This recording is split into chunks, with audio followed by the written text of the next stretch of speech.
નમસ્કાર દર્શક મિત્રો, આજે પીસી આપનું હાર્દિક સ્વાગત છે। હું છું આપણે જાની મકવાણા। સાત કરતા પહેલા એક નજર કરતા મુખ્ય સમાચાર પર। અંકલેશ્વરમાં ગણેશજીની પ્રતિમાઓનું નર્મદા નદીમાં વિસર્જન કરવાની માંગ, ગણેશ મંડળોએ પ્રાંત અધિકારીઓને પાઠવ્યું આવેદન। ગુજરાતમાં પ્રતિબંધિત એનાલોગ પનીરને સરકારે પ્રતિબંધ ફરમાવ્યો। ભરૂચમાં પણ તપાસ કરતા 40 કિલો જથ્થો નાશ કરાયો। ભરૂચ જિલ્લાના અંકલેશ્વર પંથકના યુવકે જોખમી વિડીયો બનાવતા પોલીસે પાઠ ભણાવ્યો તો આદિવાસી યુવકે રેલીમાં બે હાથમાં પિસ્તોલ સાથે વિડીયો બનાવતા વાયરલ। ભરૂચ જિલ્લામાં ભક્તોની દશા સુધારનાર દશામાના વ્રતનો પ્રારંભ, સવારથી જ ખરીદીનો માહોલ જામ્યો। બુધવારની સવારથી ભક્તો દશા માતાજીની સ્થાપના કરી 10 દિવસ ભક્તિમાં બનશે લીન। ગ્રામસભા અંગે નિયમોનું પાલન થયું છે કે નહીં તેની તપાસ તાલુકા વિકાસ અધિકારી દ્વારા કરવામાં આવશે કે નહીં તેવી માંગ ઉઠી છે। ગ્રામસભાની હાજરી, રજિસ્ટર, નોટરી, એજન્ડા અને કાર્યવાહી નોંધની તપાસ કરવામાં આવશે કે નહીં। જો તપાસમાં ગ્રામસભા નિયમ વિરુદ્ધ હોય કે યોજાઈ હોય તો બહાર આવે તેવું સામે તો કાર્યવાહી અને ઠરાવો રદ કરવામાં આવશે કે નહીં તેવા અનેક સવાલો વચ્ચે હાલ તો રજૂઆત કરવામાં આવી છે। તાલુકા વહીવટી તંત્ર અને ટીડીઓ સારંગપુર ગ્રામજનોની રજૂઆતને ગંભીરતાથી લઈને નિષ્પક્ષ તપાસ કરે તેવી માંગ કરી છે। ગ્રામજનોએ પણ ભારે આક્રોશ વ્યક્ત કર્યો છે। ભરૂચ ખાતે આજે rotary club of Bharuch heritage દ્વારા નવી ટીમની ઇન્સ્ટોલેશનની સેરેમનીનું આયોજન કરવામાં આવ્યું। રોટરી ડિસ્ટ્રિક્ટ 3060 અંતર્ગત યોજાયેલા આ કાર્યક્રમમાં વર્ષ 2026-27 માટે નવી ટીમની વરણી અને પદગ્રહણ સમારંભ ઉત્સાહભેર યોજાયો હતો। કાર્યક્રમમાં ઝૈનુલ આબેદીન સૈયદને રોટરી ક્લબ ઓફ ભરૂચ હેરિટેજના નવા પ્રમુખ તરીકે જવાબદારી સોંપવામાં આવી હતી। તેમની સાથે નવી ટીમના સભ્યોને પણ વિવિધ જવાબદારીઓ સોંપવામાં આવી હતી। સમારંભમાં મુખ્ય મહેમાન તરીકે પણ ખાસ કરીને પરાગ શેઠ, નવા પ્રમુખ તથા નવી ટીમનું ઇન્સ્ટોલેશન કરવામાં આવ્યું હતું, જ્યારે ડૉક્ટર વનરાજસિંહ મહેડા સહિતના લોકો તથા આમંત્રિત મહેમાનો અતિથિ વિશેષ તરીકે જોડાયા હતા।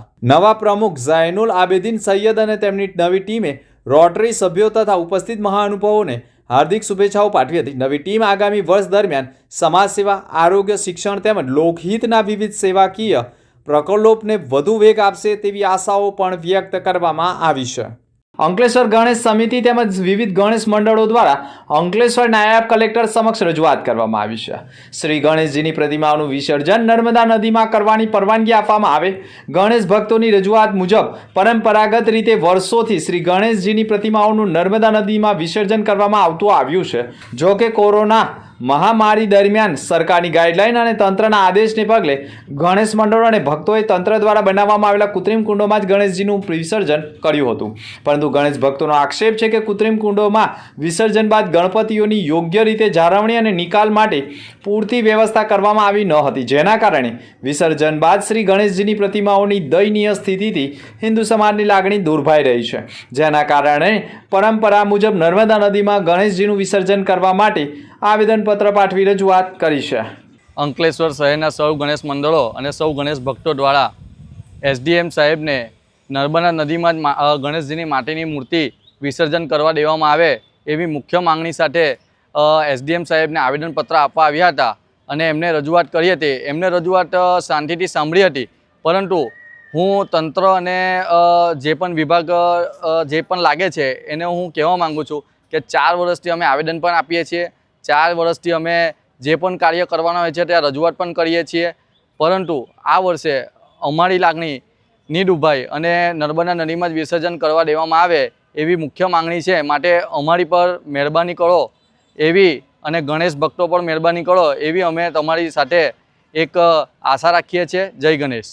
ભરૂચ જિલ્લાના નબીપુર ગામે આવેલ સૂફી સંત હજરત પીર ખોજનદીસા બાવાનો વાર્ષિક ઉર્સ યોજાયો હતો, જેના ભાગરૂપે રાત્રે સદલ શરીફની વિધિ કરાઈ હતી। સદલ નબીપુરના દાવલસા સ્ટ્રીટમાંથી નીકળી ગામના મુખ્ય માર્ગો ઉપર ફરી દરગાહના સંકુલમાં પહોંચ્યો હતો, જ્યાં વિશેષ મહેમાનો અને સર્વધર્મના ભાવિક ભક્તો જોડાયા હતા। સદલની વિધિ અતિથિ વિશેષ મહેમાનોમાં શમશાદ બાવા, સિનોરવાળા, પેટલાદવાળા બાવા તથા નબીપુર જુમા મસ્જિદના પેશ ઇમામ અને આમંત્રિતોની હાજરીમાં પૂરી કરવામાં આવી હતી। આ પ્રસંગે ભક્તોનું માનવ મેળામણ ઉમટ્યું હતું, જેમાં હિન્દુ મુસ્લિમ તમામ સમાજના ભક્તો હાજર રહ્યા હતા।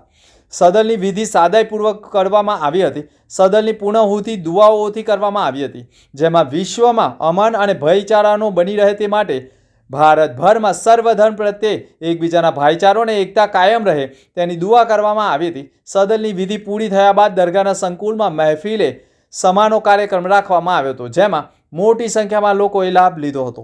મૂળ છોટાઉદેપુર જિલ્લાના બોડેલી તાલુકાના નરસિંહપુરા ગામના વતની અને છેલ્લા 25 વર્ષથી સંજાલી ગામમાં હોળી ચકલા વિસ્તારમાં રહેતા 50 વર્ષીય પ્રવીણભાઈ ઝવેરભાઈ તડવી પાનોલી જીઆઈડીસીની જેબી કેમિકલ્સ એન્ડ ફાર્માસ્યુટિકલ કંપનીમાં છેલ્લા 10 વર્ષથી કોન્ટ્રાક્ટ ધોરણે ગાર્ડન વિભાગમાં કામ કરતા હતા. નોકરીએ ગયા બાદ જો કે નોકરી પર પહોંચ્યા બાદ ટૂંક જ સમયમાં તેમની તબિયત અચાનક લથડી હતી, જેથી સવારે 7 વાગ્યાના સોમવારે કંપનીની એમ્બ્યુલન્સ મારફતે તેમને સંજાલી સ્થિત ઘરે મોકલી આપવામાં આવ્યા હતા. ઘરે લાવ્યા બાદ પ્રવીણભાઈની તબિયત વધુ નાજુક બનતા પરિવારજનો અને કંપનીની એમ્બ્યુલન્સ મારફતે તેમને તાત્કાલિક નજીકના CHC ખાતે લઈ જવામાં આવ્યા હતા, જ્યાં હાજર પડનાર તબીબોએ પ્રાથમિક તપાસ બાદ તેમને મરણ જાહેર કર્યા હતા. દેશવાસીઓના હૃદયમાં વંદે માતરમની ભાવનાને સમર્પિત કરવા પ્રખર રાષ્ટ્રભક્તિનું નિર્માણ થાય અને દેશવાસીઓ પોતાના કર્તવ્ય અને નિષ્ઠા પ્રત્યે વધુ સભાન બને તે હેતુથી જિલ્લા કક્ષાની હર ઘર તિરંગા યાત્રા ભરૂચ ખાતે જિલ્લા વહીવટી તંત્ર દ્વારા યોજાઈ હતી. આ તકે જિલ્લા પંચાયત પ્રમુખ ડિમ્પલબેન રાજ, જિલ્લા સમાહર્તા ડોક્ટર નવનાથ ગવાણે, ધારાસભ્ય રમેશ મિસ્ત્રી, અરુણસિંહ રણા, જિલ્લા વિકાસ અધિકારી યોગેશ કાપસે, જિલ્લા પોલીસ અધિક્ષક અક્ષયરાજ મકવાણા અને નિવાસી અધિક કલેક્ટર સહિતના મહાનુભાવોએ રાષ્ટ્રધ્વજ લહેરાવી હોસ્ટેલ ગ્રાઉન્ડ ખાતેથી તિરંગા યાત્રાને રાષ્ટ્રીય ગૌરવ સાથે પ્રસ્થાન કરાવ્યું હતું. ભરૂચ જિલ્લાવાસીઓને અદ્ભુત જોશ અને અનેરો ઉત્સાહ થકી રાષ્ટ્રની એકતા અને અખંડિતતાની અતૂટ ભાવના વ્યક્ત કરી હતી. વંદે માતરમની ભાવનાને સમર્પિત હર ઘર તિરંગા અભિયાન અંતર્ગત ભરૂચ જિલ્લામાં વિવિધ જનજાગૃતિ કાર્યક્રમો યોજાયા હતા. ભરૂચ જિલ્લા વહીવટી તંત્ર અને ભરૂચ દ્વારા ખાસ કરીને જિલ્લા કક્ષાની ભવ્ય તિરંગા યાત્રા દેશભક્તિના જુસ્સા અને તિરંગાના માન સન્માન સાથે યોજાઈ હતી. વંદે માતરમની ભાવનાને સમર્પિત આયોજિત આ કાર્યક્રમમાં અંદાજિત 5000થી વધુ ભરૂચવાસીઓ ઉમંગભેર જોડાયા. દેશભક્તિનો અનોખો સંગમ જોવા મળ્યો હતો. યાત્રામાં 187 મીટર લાંબા તિરંગાને આકર્ષણ જમાવ્યું હતું, જેના કારણે સમગ્ર દેશભક્તિ રંગે રંગાઈ ગયું હતું. યાત્રા દરમિયાન પરંપરાગત બેન્ડ અને સિદ્ધિ નૃત્ય અને સ્કેટિંગના કરતા બાળકો ખાસ આકર્ષણનું કેન્દ્ર બન્યા હતા. દેશભક્તિના ગીતો અને ભારત માતાના જયઘોષ સાથે યાત્રામાં જોડાયેલા લોકોમાં ભારે ઉત્સાહ જોવા મળ્યો હતો. હોસ્ટેલ ગ્રાઉન્ડમાં સાંસ્કૃતિક કાર્યક્રમની શરૂઆત થઈ હતી. યાત્રા હોસ્ટેલ ગ્રાઉન્ડથી પ્રસ્થાન કરી રેલવે સ્ટેશન ખાતે સંપન્ન થઈ હતી. આ તિરંગા યાત્રામાં જિલ્લાના વિવિધ વિભાગના લોકો જોડાયા હતા, જેમાં GRD જવાનો, પોલીસ જવાનો, વિવિધ સામાજિક સંસ્થાઓ, જિલ્લાના વિવિધ અગ્રણીઓ, નાગરિકો, વિદ્યાર્થીઓ, નાના બાળકો, NCC, કેડેટ, મેડિકલ કોલેજના વિદ્યાર્થીઓ સહિત શાળા કોલેજના વિદ્યાર્થીઓ પણ ખાસ જોડાયા હતા. તિરંગા યાત્રામાં પોલીસ અશ્વદર, વિવિધ પોલીસ પ્લાટૂન, હોમગાર્ડ, ગ્રામ રક્ષક દળ, ટ્રાફિક બ્રિગેડ અને પોલીસ બેન્ડ તિરંગા સાથે સામેલ રહ્યા હતા.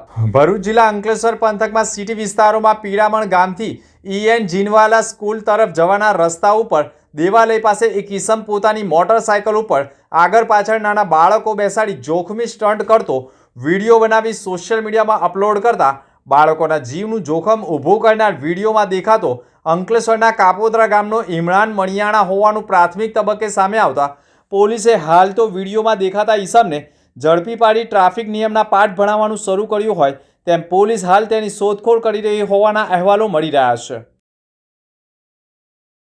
आज मैं मेरे भतीजे लोग को लेके जा रहा था सिटी गार्डन में, तो इसको रास्ते में एक नींद आने लगा. देखो, और गार्डन में जाएगा बे? हाँ. कौन से गार्डन? क्या खाएगा वहाँ जाके? क्या क्या झूला झूलेगा? और गोल वाला और बुड्ढा खाऊंगा और खेलूंगा. अच्छी बात है. मेरा नाम इमरान मनिहार है और मैं कल अपने आईडी पे एक वीडियो अपलोड किया था जिसमें एक हाथ से बाइक चला रहा हूँ और एक हाथ से वीडियो बना रहा हूँ, जिसमें मेरे भतीजी और भतीजे बाइक पे बैठे हुए हैं. वैसा बाइक चलाना रिस्क है क्योंकि मुझे भी चोट लग सकती है, मेरे भतीजे लोग को भी चोट लग सकती है, और सामने बाइक के कोई आएगा तो उसको भी चोट लग सकती है। तो ऐसा वीडियो बनाना रिस्क है, और मेरी गलती हुई कि ऐसा वीडियो मैं नहीं बनाऊंगा। और जो मेरा वीडियो देखते हैं वो भी ऐसा वीडियो ना बनाए, क्योंकि ऐसा वीडियो बनाना रिस्क है, जान का खतरा है, और ऐसा वीडियो आप कोई भी ना बनाए। અંકલેશ્વરમાં આદિવાસી દિવસની ઉજવણી કરવામાં આવી હતી। આદિવાસી રેલીમાં પણ એક યુવક પોતાના મિત્રના ખભા ઉપર બેસી બે હાથમાં પિસ્તોલોથી પ્રદર્શન કરી વિડીયો બનાવી વાયરલ કરતા વિડીયોમાં હાથમાં રહેલી પિસ્તોલો અસલી કે નકલી, પરંતુ વાયરલ વિડીયોના આધારે પોલીસે આ દિશામાં પણ તપાસ શરૂ કરી હોવાના અહેવાલો મળી રહ્યા છે। જો કે બે બાળકોના જીવનું જોખમ ઊભું કરનાર ઇમરાન મણિયાણાને એક અઠવાડિયા પહેલાં તાલુકા અંકલેશ્વર પોલીસે કાર્યવાહી કરી હતી, છતાં પણ કાયદાને ઘોડીને પી ગયેલો હોય, જેના કારણે હવે અંકલેશ્વરની સિટી પોલીસ આવા તત્વો સામે કાર્યવાહી કરે તેવી માંગ ઊભી થઈ છે। જો કે બે બાળકોના જીવનું જોખમ ઊભું કરી વિડીયો બનાવી સોશિયલ મીડિયામાં અપલોડ કરતા ટ્રાફિક પોલીસ માટે પણ આ સમગ્ર વિડીયો તપાસનો બની ગયો છે। ભારતીય જનતા પાર્ટી ભરૂચ જિલ્લા સંગઠન દ્વારા ભરૂચ શહેર લઘુમતી મોરચામાં સાજિદ શેખની મહામંત્રી તરીકે નિમણૂક કરવામાં આવી છે। આ નિમણૂક બદલ ભરૂચ જિલ્લા ભાજપ પ્રમુખ પ્રકાશ મોદી દ્વારા સાજિદ શેખ ઉર્ફે નવા ભાજપનો ખેસ પહેરાવી તેમનું સન્માન કરવામાં આવ્યું હતું અને નવી જવાબદારી માટે શુભેચ્છાઓ પાઠવવામાં આવી હતી। સાજિદ શેખે પક્ષ દ્વારા સોંપવામાં આવેલી જવાબદારી નિષ્ઠાપૂર્વક નિભાવવાની અને સંગઠનને વધુ મજબૂત બનાવવા માટે કાર્ય કરવાની પ્રતિબદ્ધતા પણ વ્યક્ત કરી હતી। તેઓએ કહ્યું હતું કે ભાજપના સંગઠનને મજબૂત બનાવવા લઘુમતી સમાજના લોકો સુધી સરકારની લોક કલ્યાણી યોજનાઓ પહોંચાડવા તથા પક્ષના સંગઠનાત્મક કાર્યોને વેગ આપવા માટે સંપૂર્ણ સમર્પણ સાથે કાર્ય કરશે। આ પ્રસંગે ભાજપના આગેવાનો અને કાર્યકરોએ સાજિદ શેખને અભિનંદન પાઠવી તેમના ઉજ્જવળ કાર્યકાળ માટે શુભેચ્છાઓ પાઠવી હતી। અંત મુખ્ય સમાચાર પર ફરી એક નજર। અંકલેશ્વરમાં ગણેશજીની પ્રતિમાઓનું નર્મદા નદીમાં વિસર્જન કરવાની માંગ, ગણેશ મંડળોએ પ્રાંત અધિકારીઓને પાઠવ્યું આવેદન। ગુજરાતમાં પ્રતિબંધિત એનાલોગ પનીરને સરકારે પ્રતિબંધ ફરમાવ્યો। ભરૂચમાં પણ તપાસ કરતા 40 કિલો જથ્થો નાશ કરાયો। ભરૂચ જિલ્લાના અંકલેશ્વર પંથકના યુવકે જોખમી વિડીયો બનાવતા પોલીસે પાઠ ભણાવ્યો તો આદિવાસી યુવકે રેલીમાં બે હાથમાં પિસ્તોલ સાથે વિડીયો બનાવતા વાયરલ। ભરૂચ જિલ્લામાં ભક્તોની દશા સુધારનાર દશામાના વ્રતનો પ્રારંભ, સવારથી જ ખરીદીનો માહોલ જામ્યો। બુધવારની સવારથી ભક્તો દશા માતાજીની સ્થાપના કરી 10 દિવસ ભક્તિમાં બનશે લીન। તો આ હતા સમાચાર, નવા સમાચાર સાથે ફરી મળીશું। નમસ્કાર।